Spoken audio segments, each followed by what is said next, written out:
Okay. All right. This is episode 5 of Talking with the Presses. I'm joining Arc Poetry Magazine's coordinating editor, Manahil Bendukwala.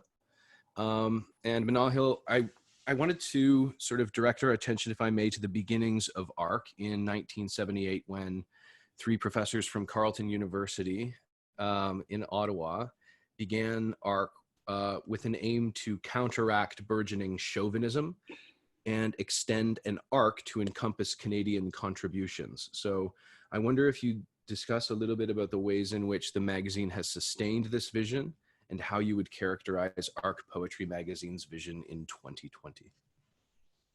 Hi, Kevin. Thanks so much for inviting me to be part of this interview. I think one of the really cool things with Arc is that it's just like constantly, the team is just constantly thinking of ways in which we can get new or emerging voices on board. Obviously, there's the kind of unsolicited submissions that we accept, but then there's just a lot of ways, such as the Poet in Residence program, which I think is really awesome. It's cool for a big magazine like Arc to be able to offer mentorship to newer poets who don't have books out.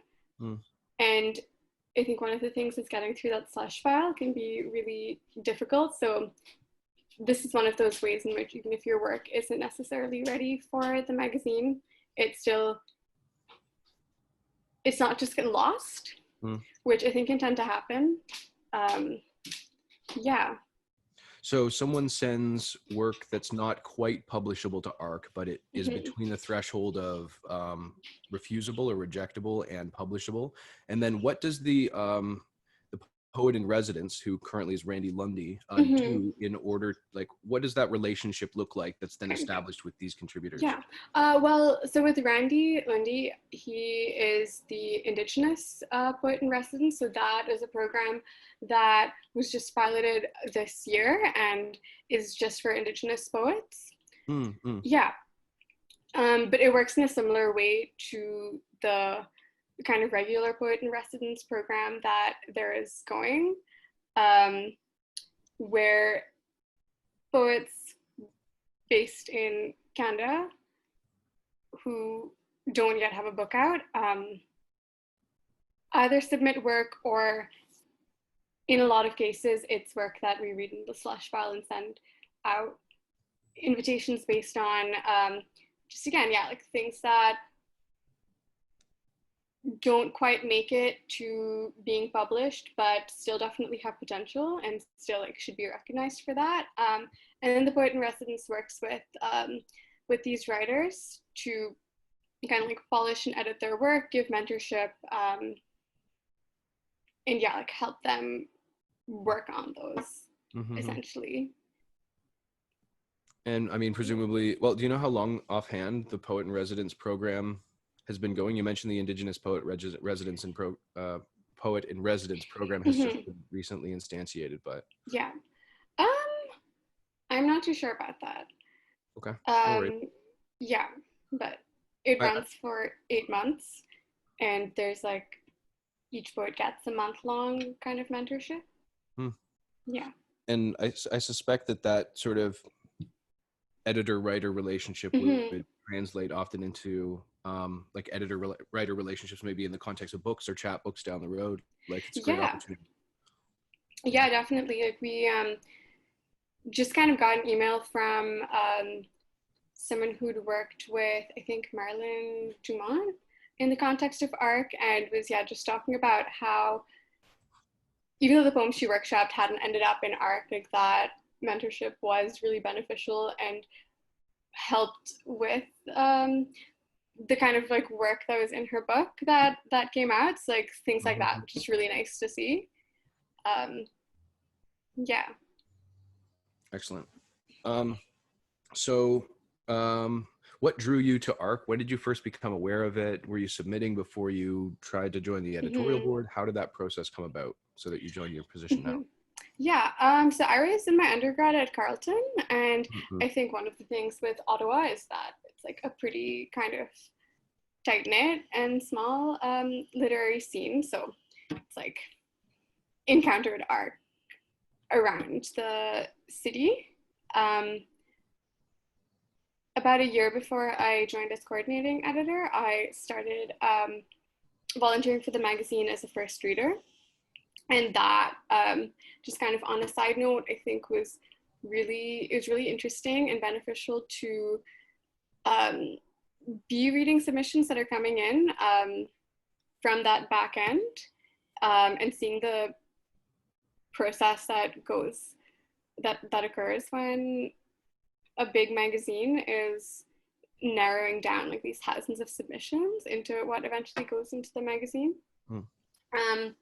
Yeah, then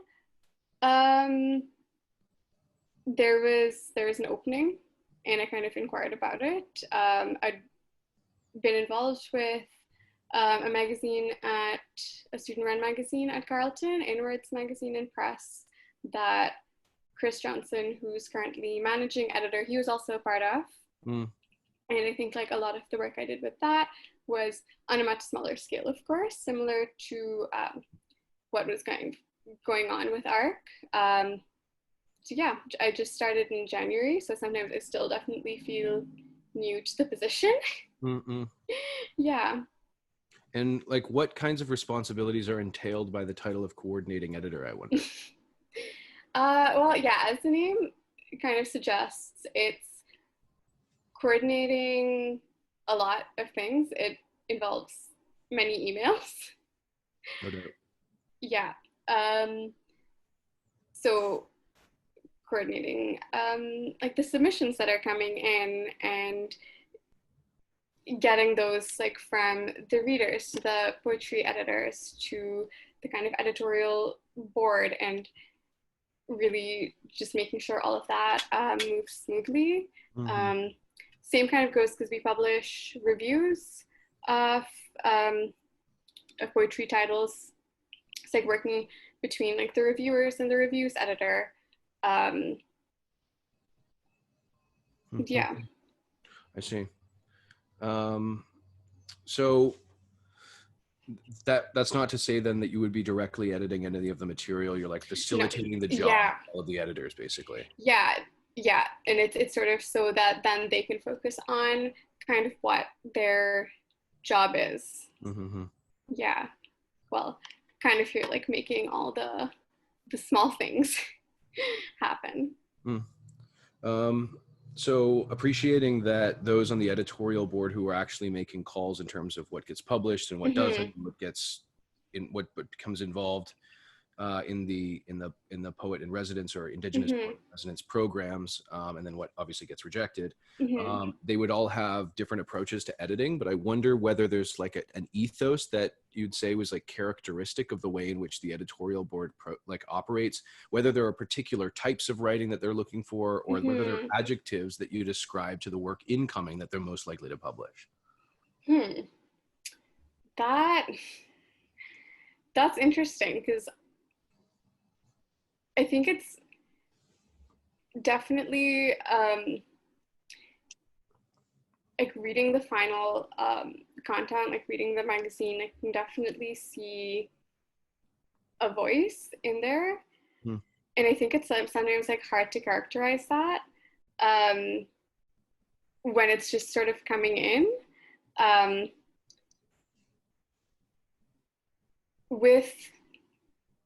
I think with having just a number of different people on the editorial board who are making those decisions, in a way it's nice because it gives way to different voices, not just one person's preference. And people can kind of give like their point of view on whether and I think like why this piece deserves a place in the magazine, and that can be really eye-opening in just nice ways, where you as an editor step out of your own personal preferences and biases a bit. Yeah, so in terms of work that we're looking for, again, I think it's something that's hard to describe, but in a way, like work that surprises us. Mm-hmm. Um, yeah, whatever that kind of means, and I think that that is what makes it so hard to describe. Mm-mm. And I mean, do you take Yeah. themed submissions? Like, are there theme submissions with art? Yeah, definitely. So the fall issue is always themed. So last fall, the theme was labor and livelihood. So it's the poetry, prose, and reviews were all kind of around this theme of labor and whatever that means, whether it's kind of work in the traditional sense or unpaid labor or emotional labor. Mm-hmm. Um, yeah. And that was last fall, and presumably Yeah. you've got a new theme for this fall? Um, this fall, we're kind of focusing on um, like up and coming voices, and that's something that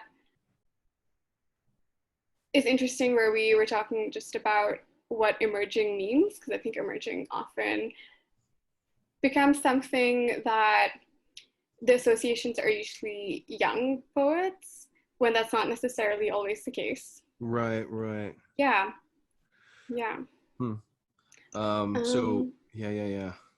Yeah, it is kind of a tricky term, that, right? Especially if someone's like, yeah, I've been emerging for 30 years, and I think I've emerged. I'm not in yeah, the chrysalis anymore.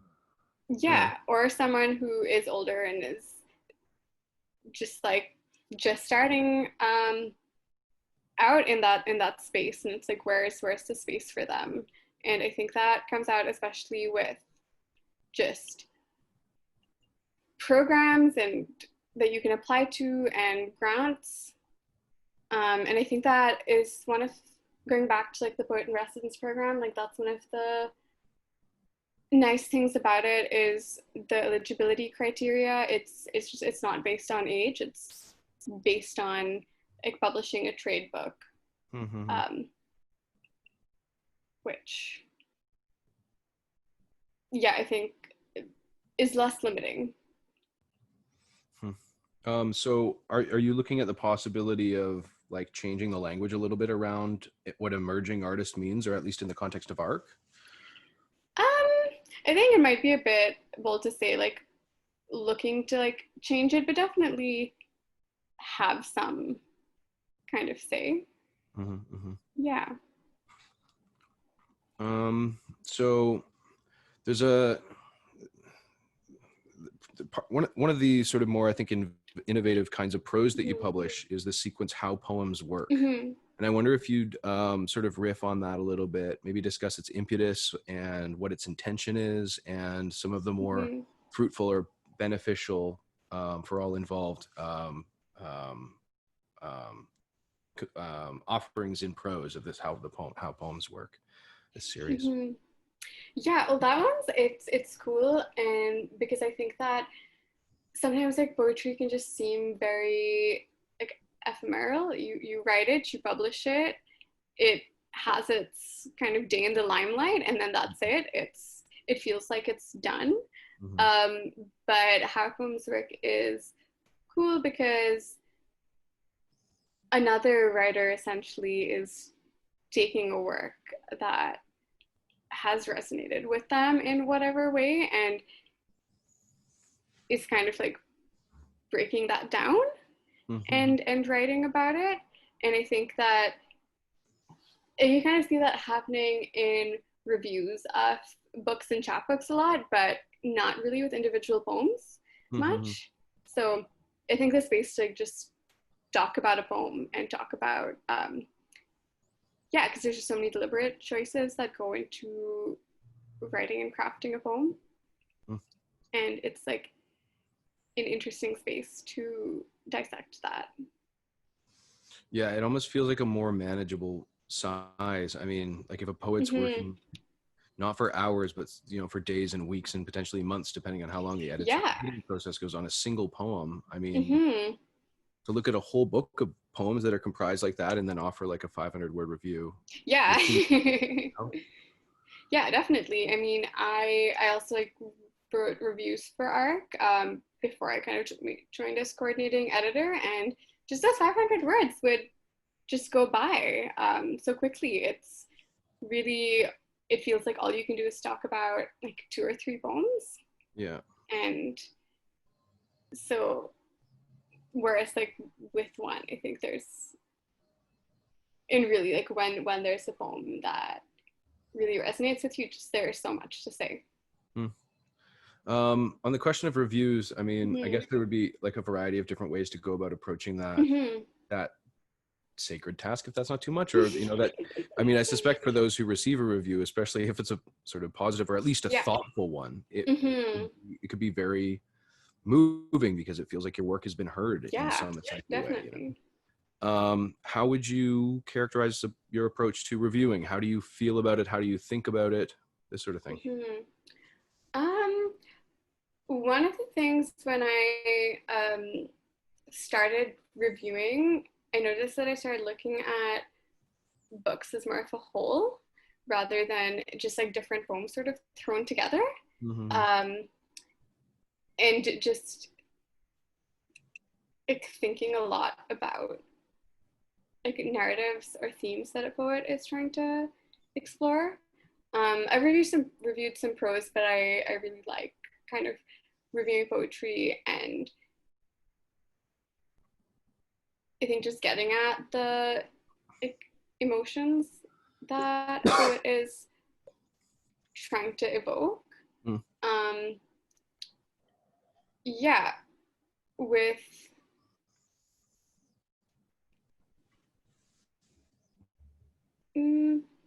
with my like approach to reviewing, I really try to take on books by like Black, Indigenous, and like writers of color, just because I think that those are definitely ones that have lacked and need more attention. And just like I think engaging with them critically and looking at like not just the emotion that our writers put in, but also the craft. I think there's like so much of that. Yeah, in how their craft comes out. Yeah. Right, because sometimes, unfortunately, I mean, writers of color and Indigenous writers and Black writers are like reduced to those like monikers or those sorts of means. And then it's like, so what is it like to be like a Black poet writing in Toronto or something? And then I had an interview that was like, so they had said that I keep hearing this question. It's like, well, why didn't you just ask me about the poems? Like, why don't you talk about the craft of the poems themselves? Like, it could be. I think that's one thing I really try to do is not just conflate the poet and their poetry, because I think that,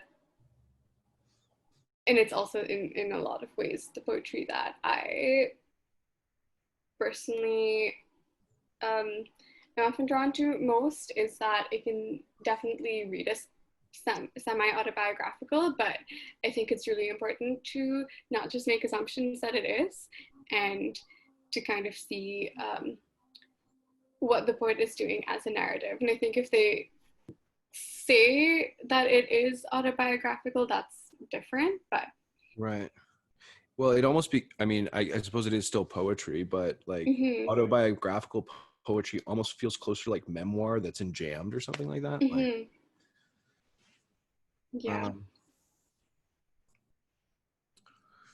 All right. Well, this isn't a very elegant transition to another question. I was searching there for a bridge, but none seems to allow itself here. I was wondering about the funding model and the contributor payment component of ARC.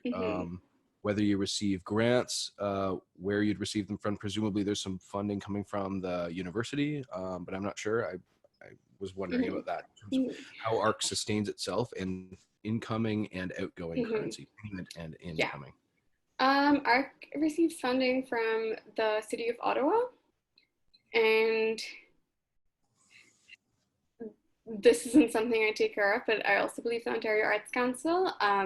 There's no funding from Carleton anymore, even though it was kind of started from there. It's now pretty separate from, or completely separate from the university. Subscriptions, a lot of them come from the contest. So, for example, the Poem of the Year contest, the entry fee is a subscription to the magazine.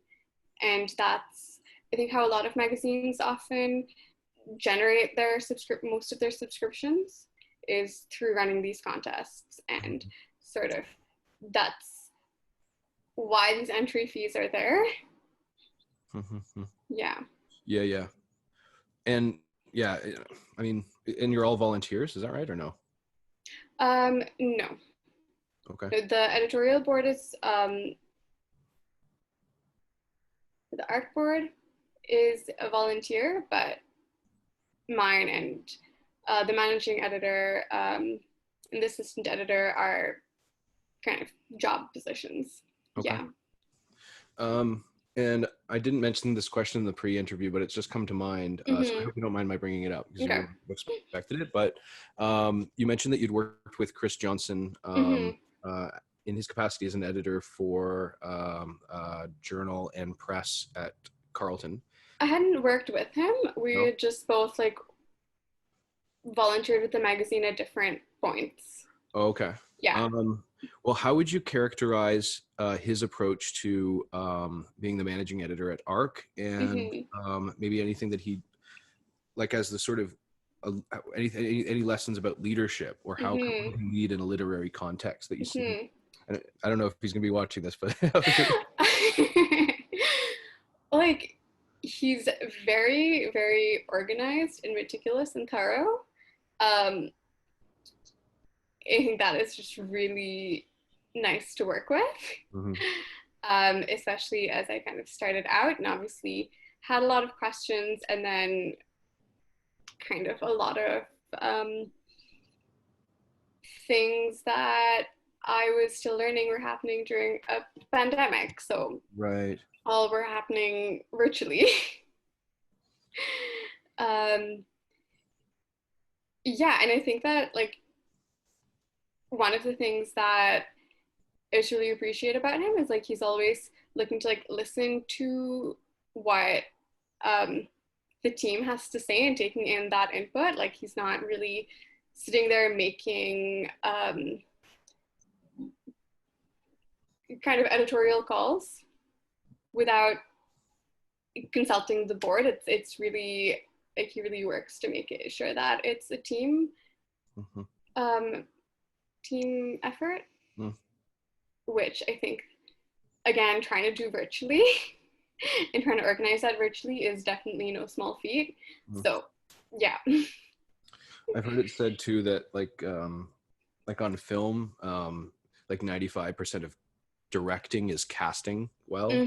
Like surround yourself with people that you're confident in, and you want to harness their voices in chorus, you know? Yeah, and I think that that's one really nice thing about ARC is that obviously with the pandemic, there's just been a lot of things that have come up that it wouldn't really have thought that we'd be trying to deal with or answer to, but just the way the board is just very open. I think we're all on the same page in a lot of things, which definitely makes it easier and fun to be a part of. And I think that is something that on the outside, like I hadn't really considered or really thought about. But now like being part of ARC, it's fun. So speaking of fun and also being on the same page, I noticed that the first ARC award for Awesomeness came out in 2020, and I wonder if this would be a good place to conclude. Yeah, that I think is like something again to bring a bit of lightheartedness and fun into the magazine, because it definitely can seem pretty imposing and serious. So this is something where it's like kind of more like a less intense contest, I'd say, than like the Poem of the Year, where it's every month. It's $2 to submit one poem, submit 5 for $10. And there's just different themes. So the theme for July is the personal is political. Yeah. And the way it works is the winner gets half of the kind of entry fees that have come in, and the other half typically goes to ARC, but we've decided to donate it to, I believe, Black Lives Matter. Excellent. Ottawa, yeah. I'm not 100% sure if that's the organization, but yeah. Excellent. Well, for those who are watching, all of the links by which means you'll be able to submit to ARC and get a subscription going, and apply for the ARC award for Awesomeness will be in the description below the video. Sorry, I also think I forgot to mention the payment to contributors. I just realized. Oh, yep. Yeah, which I can like hop in with now. Basically, it's $50 per page, and then brief reviews are $80 per review. Yeah. And you also solicit artwork for the front and back covers, correct? Yeah. So there's an arts editor for that, and yeah. Excellent. So it's one artist who is featured on both covers, and then has a feature in the magazine as well. Very good. Yeah. And with that, this has been episode 5 of Talking with the Presses, joining ARC Poetry Magazine's coordinating editor, Manahil Bendukwala. Thank you for joining me, Manahil. It's been a pleasure. Thank you so much. Take care.